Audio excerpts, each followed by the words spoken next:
नमस्कार दोस्तों ये कहानी देहात के एक छोटे से गांव की है। कैसे 15 वर्ष का लड़का 30 साल की औरत के चक्कर में पड़कर अपना जीवन बेकार कर देता है। वह उस औरत के पीछे इतना पागल हो जाता है कि उसे कुछ दिखाई नहीं देता है। वह औरत उसके रिश्ते में उसकी चाची लगती है और ऐसे कहें तो वह अपनी चाची पर दीवाना हो जाता है। यह अभी पढ़ाई करने का समय है। वह लड़का सब काम छोड़कर अपना पढ़ाई बर्बाद करके उस औरत के चक्कर में पड़ा रहता है और किसी तरह से उस औरत के चक्कर में पड़कर वह प्यार को जताना चाहता है। दोस्तों, उस औरत का नाम शिवानी होता है और वह एक शादीशुदा महिला होती है। उसके एक बच्चे हैं। उसके पति विदेश में नौकरी करते हैं। वह काफ़ी सुंदर और खूबसूरत है। लड़के के बारे में घर के लोग जान भी गए थे कि यह लड़का पढ़ाई क्यों नहीं करता है, इसके दिल में क्या चल रहा है, क्योंकि वह हमेशा उस औरत के घर ताक झांक लगाया किया करता था, क्योंकि उस औरत का घर उसके घर के बगल में था। जो भी लोग देखते हैं तो छत पर खड़ा रहता है और वह औरत का इंतजार करता है। वह छत पर कब आएगी, बात यहीं तक नहीं रुकती है। घर के लोग बहुत समझाते हैं कि अभी तुम्हारा पढ़ाई करने का वक्त है, तुम इन चीज़ों में क्यों पड़े हो। वह कुछ हामी नहीं भरता है और एक कान से सुनता है और दूसरे कान से निकाल देता है। ऐसे तैसे करके ये सारी बातें औरत को पता नहीं होता है, लेकिन जैसे ही वक्त बीतता है धीरे धीरे उस औरत को भी इसके बारे में पता लगने लगता है कि कोई मुझे चुप चुप कर देख रहा है। और जैसे पता लगता है कि यह लड़का रितेश है तो समझती है कि रितेश अभी बहुत छोटा है। वह मुझसे क्या चाहेगा कि वह मुझे घूर कर देखेगा। वह औरत इस चीज़ को नज़रअंदाज कर देती है, लेकिन इस लड़के का आदत छूटने वाला नहीं था। लगातार अपने काम में लगा रहता है। फिर शिवानी सोचती है कि मैं क्यों न रितेश से पूछ लूं कि आखिर वो क्यों बार बार इधर देखता है। शिवानी यह सोचकर एक योजना बनाकर उसे पूछने की कोशिश करती है। जैसे ही शाम का वक्त होता है दोनों छत पर चले जाते हैं और शिवानी जानबूझकर रितेश से बातें करने लगती है। और उस दिन रितेश बहुत खुश हो जाता है और वह औरत कहती है कि रितेश पढ़ाई कैसा चल रहा है। तो रितेश बोलता है, अभी मेरा पढ़ाई में मन नहीं लग रहा है, पता नहीं क्यों मुझे कुछ अच्छा नहीं लग रहा है। शिवानी बोलती है, आखिर क्या हो गया है तुम्हें। वह लड़का बोलता है, शिवानी जी जैसे लगता है आपसे मुझे प्यार हो गया है। तब शिवानी बोलती है, तुम्हारा दिमाग खराब हो गया है, तुम्हारा यह अभी पढ़ने का वक्त है, तुम्हारी उम्र में मेरा उम्र दोगुना है, तुम इस बारे में कैसे सोच सकते हो। अगर यह बात गांव वालों को पता चलेगा तो हमारा कितना बेइज्जती हो जाएगा कि अपने से आधी उम्र के लड़के से प्यार जताती है। तुम इस चीज़ को भूल जाओ, दोबारा यह सब बात मत करना।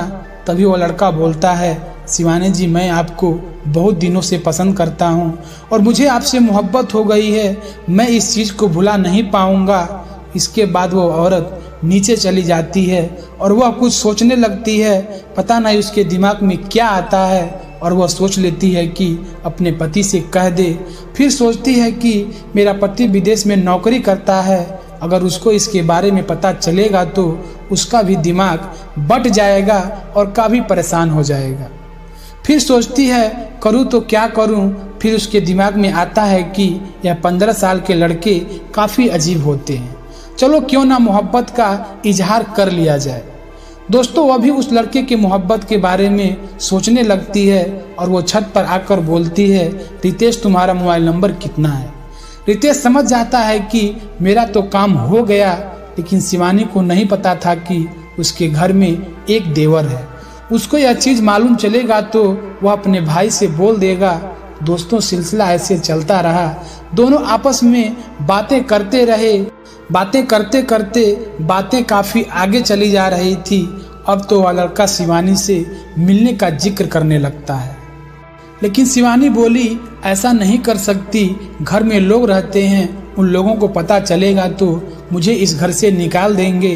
रितेश कहता है कुछ नहीं होगा, ऐसा कुछ होगा तो हम तुम्हारे साथ हैं। फिर शिवानी बोलती है ऐसा होगा तो मेरी बहुत बेइज्जती होगी, क्योंकि तुम काफ़ी कम उम्र के हो, यह सब बातें होती रहती हैं। रितेश अपने जिद पर अड़ा रहता है, मिलने का फरियाद करता है। शिवानी मना करती रहती है। आखिरकार शिवानी इस बात पर राजी हो जाती है और कहीं ना कहीं यह बात शिवानी के देवर को पता चल जाता है कि मेरे भाभी का किसी से चक्कर चल रहा है। वह एक दिन घर पर बोल देता है कि मैं अपने दोस्त के घर जा रहा हूँ और सुबह आऊँगा। इस तरह से शिवानी काफ़ी खुश हो जाती है और वह रितेश को बता देती है कि आज मेरा देवर घर पर नहीं है और तुम काफ़ी दिनों से परेशान हो, आज हम लोग का मिलने का वक्त आ गया है। रितेश भी खुश हो जाता है। दोनों बड़ी अच्छे तरीके से तैयारी बनाते हैं और शाम को मिलने के लिए चले जाते हैं। रितेश उसके घर जाता है। रात के 11 बजे होते हैं और उसका देवर इन सब चीज़ों को कहीं से नोटिस कर रहा होता है, क्योंकि उसको पहले से पता चल गया था कि आखिरकार मेरी भाभी किससे बातें इतना करती है। मेरे भैया को तो इतना टाइम मिलता नहीं है कि इनसे इतना बातें करेंगे। उसका देवर एक गेम खेला, आखिर क्या मेरे घर में हो रहा है। दोस्तों, जब रात को जैसे ही रितेश शिवानी के घर गया, कुछ ही समय बाद शिवानी का देवर अंदर आ गया और बोला यह क्या हो रहा है। उसकी भाभी जस के तस पड़ी रह गई, मानो उसके शरीर सुन्न पड़ गए हों। रितेश तो नजरें उठा ही नहीं रहा था, उसे भी कुछ दिखाई नहीं दे रहा था। फिर उसका देवर बोला सुबह इस चीज़ का पंचायत किया जाएगा। इन दिनों के बीच क्या चल रहा है। शिवानी अपने देवर से माफ़ी मांगने लगती है, कहती है देवर जी मुझे माफ़ कर दीजिए, मुझे यह गलती दोबारा नहीं होगा। तभी उसका देवर बोलता है आपको शर्म आनी चाहिए, इतना छोटा सा लड़का है, इसकी जीवन आप खराब कर दे रही हो। मैं इस चीज़ को बर्दाश्त नहीं करूँगा और आपने आज मेरे घर को बदनाम किया है। आपको नहीं पता कि भैया आप लोगों के लिए ही जाकर विदेश में अपना घर परिवार छोड़कर नौकरी करते हैं कि मेरे बेबी बच्चे को किसी चीज़ की कमी नहीं हो और आप इतना घिनौना काम कर रही हो। शिवानी रोने लगती है। शायद देवर की बातें उसे अच्छी लगती है और वह सोचती है कि वाकई में मेरा देवर सही कह रहा है।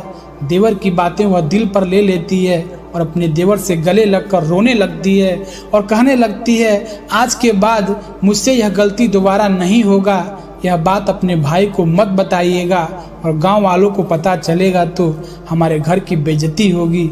देवर भी यह बात सोचता है कि मेरे घर की बात है, अगर मैं यह बात बाहर करूंगा तो लोग हमें भी ताना मारेंगे, इसलिए देवर भी इस बात को घर में ही दबा कर रख देता है।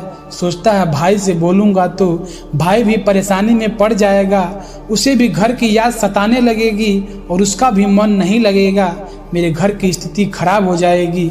एक पत्नी को समझना चाहिए कि उसका पति अपने बच्चे और परिवार के लिए जाकर विदेश में नौकरी करते हैं और मेरे बीवी बच्चों का जीवन अच्छे से चले, किसी चीज़ की कमी ना हो। लेकिन वही पत्नी गलत रास्ते पर चलने लगती है और सब कुछ भूल जाती है कि मेरा पति मेरे लिए इतना दूर क्यों गया है।